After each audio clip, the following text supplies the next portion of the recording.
મને તારા પર એટલો વિશ્વાસ મારું દેવ બોલીને બીજું બોલશે નહીં માં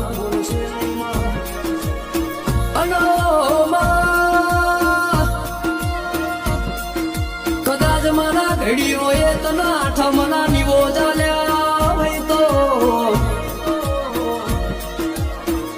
કેવો બેટા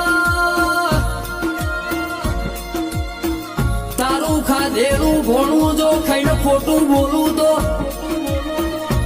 અરર અરર મને ધર્મ હત્યાનું પાપ લાગે